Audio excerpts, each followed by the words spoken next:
مباراة برشلونة وإنتر ميلان اليوم، والقنوات الناقلة والتشكيل المتوقع والمعلق.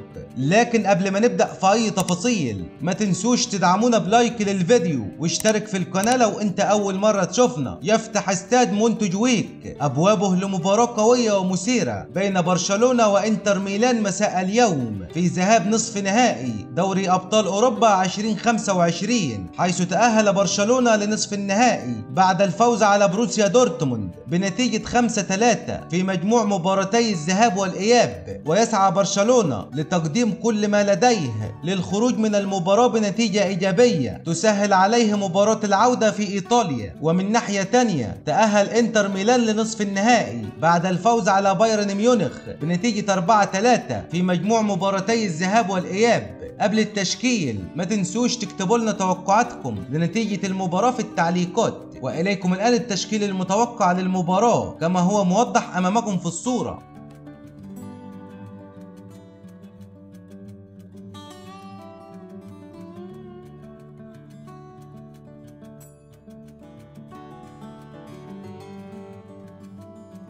وتنقل المباراة على قناة بي ان سبورت اتش دي 1 بصوت المعلق عصام الشوالي. وتنطلق المباراة في تمام الساعة 8 مساء بتوقيت تونس والمغرب والجزائر، 9 مساء بتوقيت السودان وليبيا، 10 مساء بتوقيت مصر والسعودية والعراق وسوريا، 11 مساء بتوقيت الإمارات وسلطنة عمان. في النهاية ما تنسوش تدعمونا بلايك للفيديو واشترك في القناة لو انت أول مرة تشوفنا. شكرا لكم على المشاهدة واشوفكم على خير.